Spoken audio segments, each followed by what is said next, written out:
आज हम लोग बात करेंगे क्लास 10 की एक्सरसाइज 2.2 का क्वेश्चन नंबर 1 का 4 पार्ट एंड 5th पार्ट। देखिए 4th एंड 5th पार्ट में क्या कहा गया है। देखिए 4u स्क्वायर प्लस 8u, यहाँ पर हमें क्या करना है, इसका सम ऑफ जीरो और प्रोडक्ट ऑफ जीरो निकालना है। तो हम क्या करेंगे, सबसे पहले सम ऑफ जीरो और प्रोडक्ट ऑफ जीरो निकालने से पहले हम क्या करेंगे, इसको फैक्टराइजेशन करेंगे। फैक्टराइजेशन से हम क्या करेंगे, इसकी दो वैल्यू निकालेंगे। बट यहाँ पर तो देखिए, यहाँ पर हमारा फैक्टराइजेशन तभी करते हैं जब भी कोई वैल्यू हमारी इस फॉर्म में होती है, A X square plus B X plus C X इस फॉर्म में होती है, तभी हम क्या करते हैं, फैक्टराइजेशन करते हैं। बट यहाँ पर सी वाला टर्म है वो क्या है, मिस है। मिस मतलब वो जीरो हो चुका होगा, इसीलिए हम क्या कर लेते हैं, हम इमेजिन करते हैं वो सी जो हमारा वो जीरो होगा। तो हम क्या करेंगे, जो हमारा क्वेश्चन है, क्वेश्चन हमारा क्या है, 4u स्क्वायर प्लस 8u, यही तो है। अब हम क्या करेंगे, इसमें कॉमन लेंगे, क्योंकि जो हम इसे फैक्टराइजेशन नहीं करेंगे, क्योंकि यहाँ भी 4 और 8 ये हमारा कॉमन आ रहा है, ऑलरेडी u यहाँ भी है और ये u यहाँ भी है, तो हम क्या करेंगे, कॉमन ले सकते हैं। तो यहाँ पर 4 हमारा आ जाएगा, क्योंकि 4 हमारा दोनों ही टेबल में आता है, 8 के टेबल में भी और 8 के टेबल में भी 8 आता है और 4 के टेबल में भी 8 आता है, और हमारा 8 के टेबल में भी जो हमारा, ये दोनों कॉमन टेबल है। इसमें यहाँ पर क्या करेंगे, 4 2 8 और 4 1 4, तो हम क्या करेंगे, 4 को कॉमन ले लेंगे। अब 4u कॉमन ले लिया हमने, बचा क्या, u बचा, सिर्फ u बचा, क्योंकि एक u तो हमारा क्या हो गया, हमने इसको बाहर निकाल लिया, तो सिर्फ बचा एक u। अब प्लस, अब यहाँ भी 4 को हमने बाहर निकाला, क्योंकि 4 जो है टेबल 4 के टेबल में 8 आता है, 4 2 जा, तो हमारा सिर्फ 4 तो निकल गया, बचा क्या 2। तो अब यहाँ पर 2 खाली उतर जाएगा, क्योंकि u भी जो हमारा सिंगल है, यहाँ पर स्क्वायर नहीं लगा हुआ है, तो u भी बाहर निकला, तो इसके साथ में कुछ नहीं बचा। ठीक, तो अब हम क्या कर लेंगे, इसकी वैल्यू निकाल लेंगे, इसको इक्वल टू जीरो मान लेंगे। अब हो जाएगा 4u is equal to zero, और एक वैल्यू इसकी निकाल लेंगे, u plus 2 is equal to zero.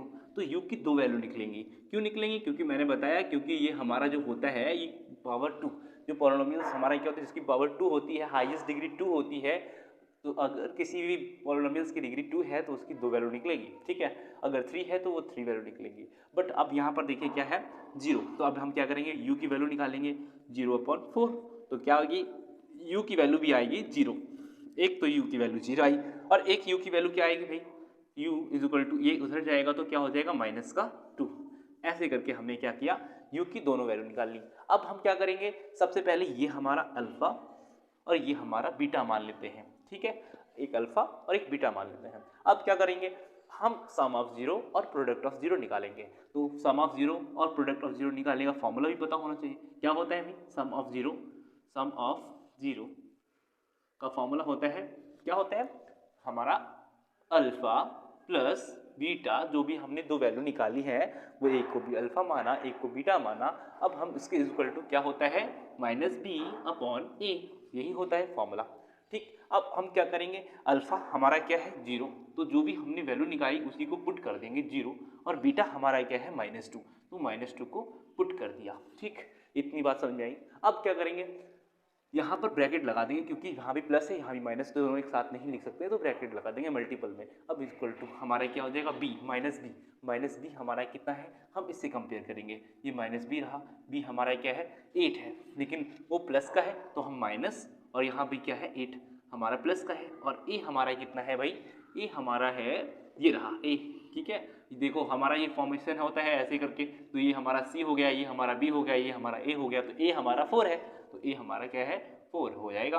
ठीक, अब यहाँ पर क्या हो जाएगा, 0 - 2, क्योंकि plus minus minus is equal to, यहाँ पे क्या, प्लस माइनस -8/4, तो यहाँ पर क्या हो जाएगा, जीरो को तो हम क्या करेंगे, जीरो में से -2 करेंगे तो -2 ही आएगा।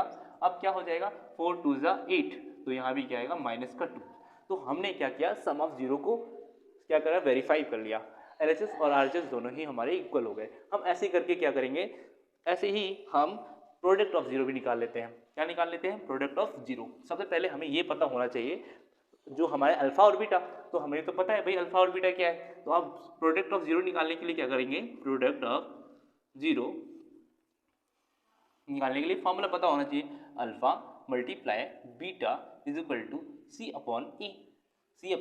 c हमारा कॉन्स्टेंट टर्म होता है, जो भी थर्ड टर्म होता है, और a हमारा फर्स्ट टर्म होता है। अब हमें अल्फा पता है, अल्फा कितना है, जीरो निकला है, तो हम क्या करेंगे, जीरो, और मल्टीप्लाई बीटा, बीटा हमने निकाला -2, तो -2 लगा देंगे इक्वल टू सी हमारा कितना है, हमें पता नहीं था, ये देखो यहाँ पर 2 ही वैल्यू दे रखी है और सी हमारा नहीं दिया क्योंकि वो 0 होगा, तो वहाँ पर क्या है वो 0 हो जाएगा और ए हमारा कितना है 4, तो यहाँ पर क्या है 4 हो जाएगा। अब यहाँ भी क्या है 0 -2 करेंगे तो 0 है ना, और इज इक्वल टू यहाँ भी 4 डिवाइड में और यहाँ पर में 0, तो ये भी क्या हो जाएगा 0 हो जाएगा।